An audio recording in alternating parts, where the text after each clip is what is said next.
രസകരമായ കാര്യം എന്താ വെച്ചാൽ, ഇത് പാശ്ചാത്യർ അവരുടെ നാട്ടിലെ ഏതോ 19 കൊല്ലം മുൻപാണ് തുടങ്ങിയത്. സ്ത്രീകൾ ജോലിക്ക് പോവുക എന്ന സംവിധാനം യൂറോപ്പിലും മറ്റുമൊക്കെ ആരംഭിച്ചു. വലിയ കാലമൊന്നും ഇതിനായിട്ടൊന്നുമില്ല. ഇത് യൂറോപ്പിലും ഒക്കെ കാലങ്ങളായി, അടുത്ത കാലത്താണ് ഇത് ആരംഭിക്കുന്നത്. മനുഷ്യന്റെ ചരിത്രം എടുത്ത് നോക്കി അതിന് വളരെ ചെറിയ ഒരു ചരിത്രം മാത്രമേ ഇതിനുള്ളൂ. വളരെ കുറഞ്ഞ കാലഘട്ടത്തിലാണ് ഇത് ആരംഭിച്ചത്, സ്ത്രീകൾ ജോലിക്ക് പോകാന്നുള്ളത്.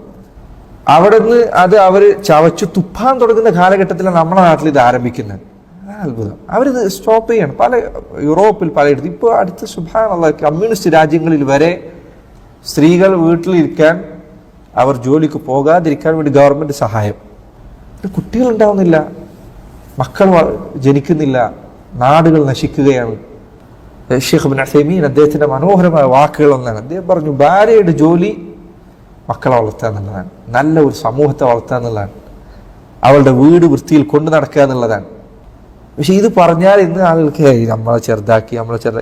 നിങ്ങൾക്ക് എന്താണ് ഏറ്റവും നല്ല മനോഹരമായ കാര്യമായി തോന്നുന്നത്? വെയിലത്ത് പോയി പണിയെടുത്തൊരു മാനേജറെ ചീത്ത കേട്ട് ശമ്പളത്തിന് വേണ്ടി മാസാമാസം കാത്തുനിന്ന് മെൻസ്ട്രൽ പീരീഡ് വന്നാൽ അത് സഹിച്ചിട്ട് ഓഫീസിൽ പോയി പണിയെടുക്കുക, എന്നിട്ട് അയാളെ ചീത്തയേക്കുക, അപ്പുറത്തും ചീത്തയേക്കുക, ഇതിൻ്റെ ടെൻഷൻ സഹിക്കുക.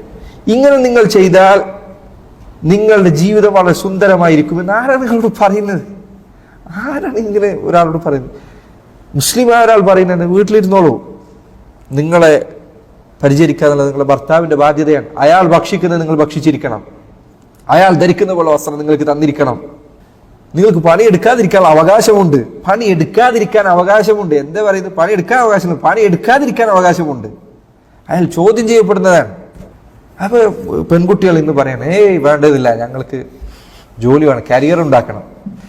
ഏതെങ്കിലും ഒരു മനുഷ്യൻ 50 വയസ്സായി കിടക്കുന്ന ICUവിൽ കിടക്കുന്ന ഒരു മനുഷ്യനോട്, ഇതാ ഇപ്പൊ ഈ സമയത്ത് ഇത്രയും കരിയറൊക്കെ ഉണ്ടാക്കിയല്ലോ, ഓഫീസിൽ ഒരു ലെറ്ററും കൂടി കൊണ്ടുതരാം, ഒന്നും കൂടി നിങ്ങൾ ഒപ്പിട്ട് തരുമോ, ഈ ഓഫീസിലെ ലെറ്ററും കൂടി ശരിയാക്കുമെന്ന് വെച്ച് കഴിഞ്ഞാൽ ആരെങ്കിലും ICUവിൽ കിടക്കുന്ന സമയത്ത് എന്ത് എൻ്റെ കരിയർ ഞാൻ ഇത്രയും കാലമായിട്ട് ഉണ്ടാക്കിയതല്ലേ എന്ന് പറയാറുണ്ടോ?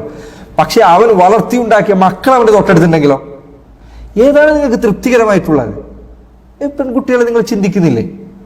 നിങ്ങൾ വളർത്തിയെടുക്കുന്ന നല്ല മക്കൾ നിങ്ങളുടെ ചുറ്റുമുണ്ടാകുന്ന, അവർ നിങ്ങളെ പരിചരിക്കുന്നത്, അവർ നിങ്ങളെ സ്നേഹിക്കുന്നത്, അതാണ് നിങ്ങൾക്ക് വലുതായി തോന്നുന്നത്. അതല്ല ഈ കോർപ്പറേറ്റ് ജോലിയിൽ പോയിട്ട് കാലങ്ങളോളം ജീവിതം തുലക്കുന്നതാണോ നിങ്ങൾക്ക് അത്ഭുതമായി തോന്നി? അതാണോ നിങ്ങൾ സുന്ദരമായിട്ട് വിചാരിക്കുന്നത്? ആൾക്കാർ എന്നിട്ട് ഇത്തരം ജോലികളിലോ എന്നിട്ട് ഈ ജോലിയുടെ ടെൻഷൻ ഇതൊക്കെ അനുഭവിച്ചിട്ട് ഇരിക്കുന്ന ആൾക്കാർ ജോലി ഇല്ലാത്ത സ്ത്രീകളോട് പറയും, നിങ്ങൾക്കൊരു ജോലിയൊന്നും ഇല്ലാല്ലേ, എന്തൊരു പ്രയാസം.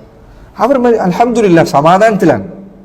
അൽഹംദുലില്ലാ അള്ളാഹുവിന്റെ ദീൻ പാലിച്ച് ജീവിക്കുന്ന ഒരു ഭർത്താവിന്റെ കീഴിലുള്ള സ്ത്രീ സമാധാനത്തിലാണ്, റാഹത്തിലാണ്, അതൊരു പ്രയാസമില്ല. പക്ഷെ ഇന്ന് പെൺകുട്ടികളെ മനസ്സിൽ കുത്തി വെച്ചിരിക്കാൻ, കുട്ടികളെ വളർത്തുക എന്നുള്ളത് എന്തൊരു മോശം കാര്യം. എന്നിട്ട് ചില കുട്ടികൾ തന്നെ ചോദിക്കാൻ, ഉമ്മാക്ക് എത്ര പോലെ സ്വപ്നങ്ങൾ ഉണ്ടായിരുന്നു, ഇതൊക്കെ അവസാനിപ്പിച്ചില്ലേ? ഉമ്മാക്ക് മാത്രമാണ് സ്വപ്നം ഉണ്ടായത്, വാപ്പാക്ക് സ്വപ്നം ഉണ്ടായിട്ടില്ലേ? ഷെയ്ഖ് ഇബ്നു ബാസ് റഹിമഹുല്ലാഹ് അദ്ദേഹം ഇവിടെ മുഫ്തിയായിരുന്ന കാലഘട്ടത്തിൽ ഇവിടുത്തെ പോലീസിന് പ്രത്യേക നിർദ്ദേശം നൽകുമായിരുന്നതാണ്. രാത്രി ഇത്ര സമയം കഴിഞ്ഞിട്ടും വീട്ടിലേക്ക് പോകാത്ത ആൾക്കാരെ വീട്ടിലേക്ക് പറഞ്ഞേക്കണം, ഭാര്യയുടെ അടുത്തേക്ക് തിരിച്ചു പറഞ്ഞേക്കണം. കുടുംബജീവിതത്തിൽ ബാധ്യത ഉണ്ട്. ഇവിടെ പോലീസ് നടപടി ഉണ്ടായിരുന്നതാണ്. ഒരു സമയത്തിന് ശേഷം രാത്രി പുറത്ത് വെറുതെ ഇരിക്കാൻ പാടില്ല.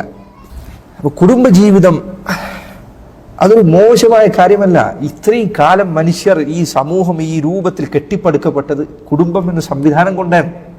അതൊരു മോശമായ ഒരു കാര്യമല്ല. എൻ്റെ മകൾക്ക് വേണ്ടി, എൻ്റെ മകനു വേണ്ടി എൻ്റെ സ്വപ്നങ്ങൾ ഞാൻ മാറ്റിവെച്ചു എന്നത് എനിക്കൊരിക്കലും ഒരു വേദന ഉണ്ടാക്കുന്ന കാര്യമല്ല, ഞാൻ അഭിമാനിക്കുന്ന കാര്യമാണ്.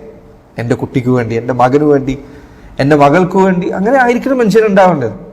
എൻ്റെ സ്വപ്നം എനിക്ക് കുറേ നാട് സഞ്ചരിക്കണമായിരുന്നു, എനിക്ക് കുറേ പൈസ ഉണ്ടാക്കണമായിരുന്നു, എനിക്ക് കുറേ കരിയർ ഉണ്ടാക്കണമായിരുന്നു, അതിന് എൻ്റെ ഈ മക്കളൊക്കെ എനിക്ക് ശല്യമായി പോയി എന്നാണോ ഞാൻ ചിന്തിക്കുന്നത്? അങ്ങനെ ചിന്തിക്കുന്ന ഒരുത്തരം മനുഷ്യനാണോ? അങ്ങനെയാണോ മനുഷ്യർ ജീവിക്കേണ്ടത്? അതാണോ വലിയ സുന്ദരമായ ലോകം? ആർക്കോ വേണ്ടി പണിയെടുത്ത് ഏതോ കോർപ്പറേറ്റിൽ കുറെ പൈസ ഉണ്ടാക്കി കൊടുത്ത് അതിൻ്റെ ഒരു തുച്ഛമായ ശമ്പളം മാസത്തിൽ വാങ്ങി ഇതിങ്ങനെയാണോ ജീവിക്കേണ്ടത്? പെൺകുട്ടികളെ, പെൺമക്കളെ, നിങ്ങൾ ഒന്ന് കുറച്ചു നേരം ചിന്തിക്കായിരുന്നു, ആലോചിക്കുക. പത്രമാധ്യമങ്ങൾ ചരട് വലിക്കുന്നതിനനുസരിച്ച് നിങ്ങൾ ജീവിക്കരുത്.